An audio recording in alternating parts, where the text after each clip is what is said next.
Je m'appelle Soria Morvan-Smith, je suis secrétaire générale adjointe du SNJ-CGT, c'est le deuxième syndicat de journalistes en France. Depuis le printemps 2024, il y a ce projet de fusionner un peu les groupes de l'audiovisuel public. Entre-temps, il y a eu une dissolution, il y a eu une censure, un nouveau gouvernement. Rachida Dati est toujours aux manettes du ministère de la Culture et elle a décidé de remettre ce projet à l'ordre du jour. Et il parle beaucoup de gouvernance. Nous, on sait qu'il s'agit de faire des économies. Et c'est pour ça qu'on voulait alerter les élus de tous bords. Ils ont été très nombreux à signer.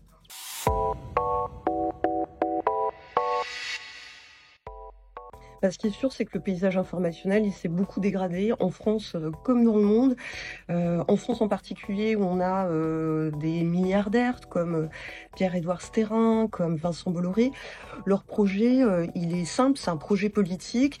C'est l'ambition de modeler l'agenda politique, les opinions et les résultats électoraux. Pourquoi ? Pour mettre l'extrême droite au pouvoir. L'audiovisuel public, c'est quand même un garde-fou puisque il y a des obligations de déontologie, d'objectivité et de pluralisme. Ça fait partie des missions de l'audiovisuel public. Et puis, sur l'audiovisuel public, il y a de l'investigation, de la vraie, même si, il faut le dire, elle recule un petit peu en termes de volume.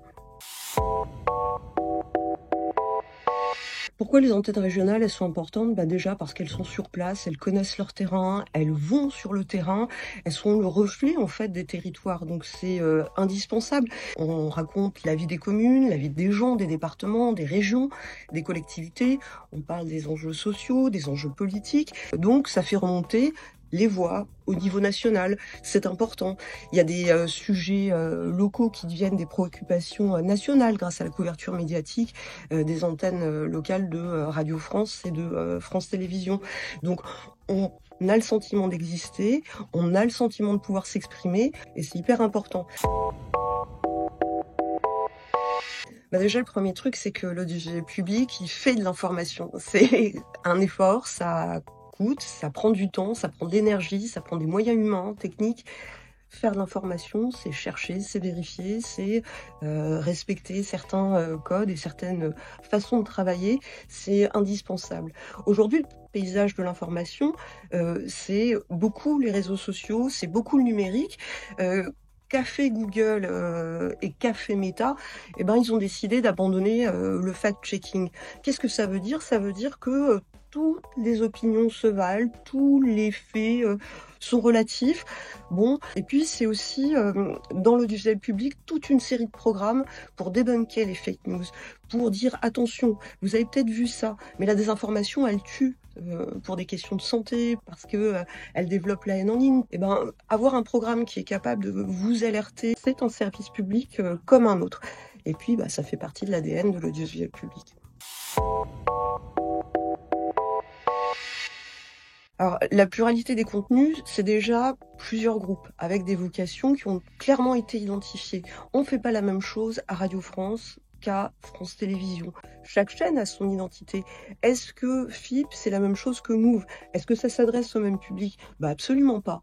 Est-ce que l'audiovisuel public extérieur, France Média Monde, c'est France 24, RFI, MCD par exemple ? Est-ce que l'information internationale qui délivre à des bassins de population dans l'ouest de l'Afrique, avec des informations hyper précises sur l'actualité géopolitique, est-ce qu'elle aurait du sens dans le 20h de France 2 ? Moi, je suis pas du tout convaincue de ça. C'est sur ces médias qui sont multiples et complémentaires que les voix de la société civile peuvent se faire entendre. Et ça, c'est quelque chose qui se fait dans le cadre de discussions contradictoires. Et toutes ces expressions, elles participent à la vitalité du débat démocratique.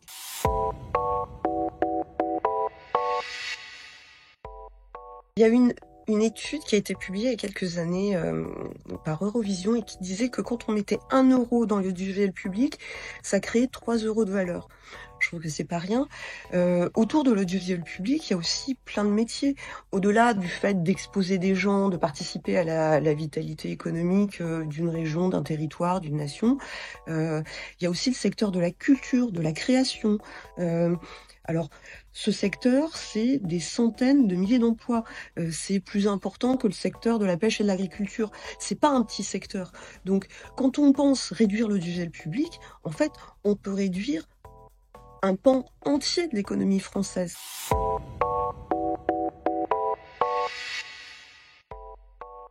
Bah, nous, on est très clair, on sait ce qui se cache derrière ce projet de holding. Le projet, il est très, très clair, c'est de dire: «On va faire des économies sur les emplois» et bah, en fait, ça va avoir des conséquences, très, très, rapides. C'est-à-dire que quand on a moins de monde pour produire de la culture, de l'information, du divertissement et ben, on a moins de programmes ou alors des programmes de moins bonne qualité. Ça fonctionne comme ça. L'autre risque, c'est l'uniformisation, en plus de l'appauvrissement des antennes.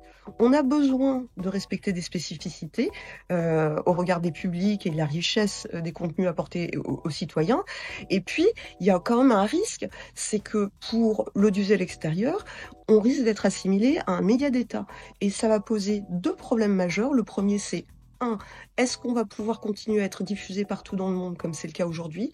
Et 2, quel risque pour nos journalistes qui sont basés à l'étranger?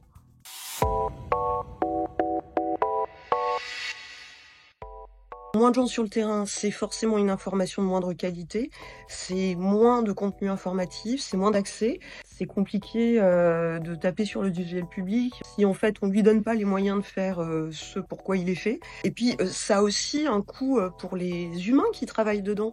Ce sont des milliers de salariés, heu dans quelles conditions de travail est-ce qu'on travaille quand on n'a pas le temps, qu'on est toujours pressurisé? Et qu'est-ce que ça veut dire aussi pour l'information quand on n'a plus le temps de réfléchir ou d'aller ou de parler à des sources ou d'enquêter ou de vérifier des infos? Sécuriser les moyens du service public, c'est un impératif. Ces dernières années, la couverture de l'info est réduite à mesure que les budgets étaient rabotés. Donc, une fusion des locales de France 3 et Radio France, par exemple, c'est une perte d'exposition des acteurs, c'est des lieux de reportage en moins, c'est des débats en moins, et pourtant c'est essentiel à la vitalité démocratique, notamment en période électorale.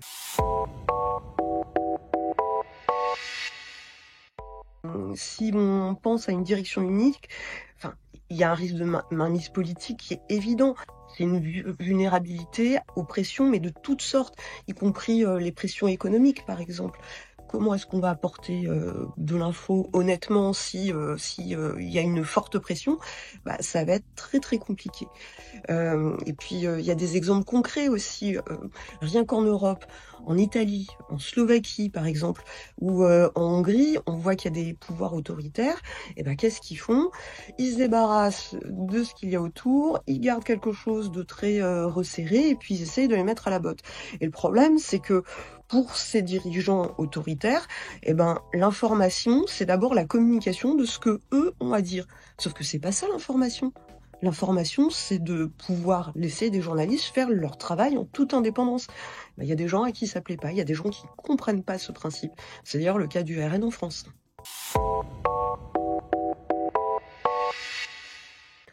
Alors moi, ça me fait toujours rire d'entendre des politiques parler de la BBC parce que pour y être allée, j'ai l'impression qu'ils n'ont rien compris de ce que fait la BBC et de comment elle fonctionne. Alors, est-ce qu'il faut faire comme la BBC? Pour certaines choses, non. En 10 ans, le budget de la BBC, il a perdu 30%. C'est, des coupes, de la majorité, conservatrice, qui avait décidé de geler la redevance et ça alors que, l'inflation dépassait, tous les records. Moins de 10% de salariés en 5 ans, je crois, encore 500 postes supprimés d'ici l'année prochaine. Donc ça, on va pas le copier, d'autant que derrière, il y a aussi les conditions de travail qui se dégradent et moins de temps pour l'information. Elle a perdu, je pense, en efficacité et les salariés sont beaucoup plus précaires. C'est pas forcément positif. Mais là, on pourrait faire comme la BBC. Je vais vous dire où c'est. La BBC, elle a un budget annuel qui dépasse le budget de tout l'audiovisuel public français de plus de 500 millions d'euros. Alors ouais, on peut faire ça.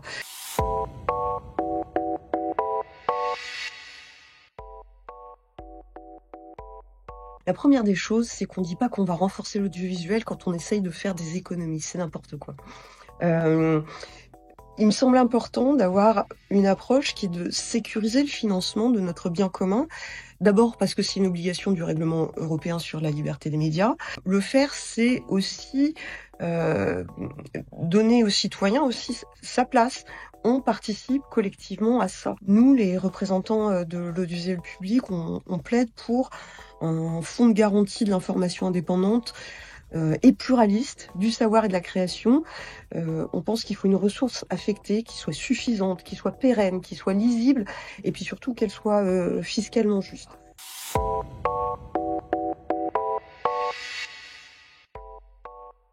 Qu'est-ce qu'on peut dire aux citoyens? Déjà que ça nous appartient en fait. C'est notre outil, il faut s'en saisir. Prenez la place, échangez, allez voir vos rédactions et soyez vigilants, en particulier quant à l'information. Ça apporte beaucoup et ça apporte à tous ceux qui n'ont pas accès à ces abonnements, à ces théâtres, à ces plateformes. C'est aussi une façon, c'est une porte ouverte à la culture, c'est une porte ouverte à plein de choses. Prenez-la, saisissez-le. C'est pour vous en fait, c'est à nous tous. Pour les parlementaires, je sais que vous allez avoir une tâche qui sera pas facile. J'espère que le gouvernement respectera les travaux du Parlement. Je sais que beaucoup d'entre vous sont mobilisés pour défendre l'audiovisuel public et je vous en remercie.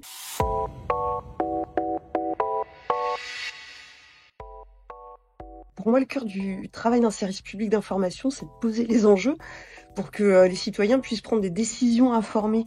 Et c'est hyper important aujourd'hui et je suis pas sûre que ce soit une évidence. Donc nous, on va travailler à ça. Et ça veut dire de pouvoir travailler en toute indépendance et avec des garde-fous contre toute forme de pression. C'est aussi de pouvoir être capable de présenter le monde dans toute sa diversité avec des gens qui reflètent la société française. Je pense qu'on peut aller de plus en plus vers de meilleures représentations, vers des découvertes culturelles. Je vois quand même un grand danger politique parce que le monde qui change, il est un peu inquiétant. Celui de l'invisibilité face aux géants du numérique qui enferment et puis qui ont aucun intérêt à mettre en valeur de l'information pertinente et vérifiée. Donc je crois que pour le futur, il faut qu'on réussisse à s'autonomiser de réseaux toxiques qui pillent notre travail, assainir l'écosystème numérique pour participer à un débat qui, je l'espère, sera un peu plus sain. Le combat continue, je pense.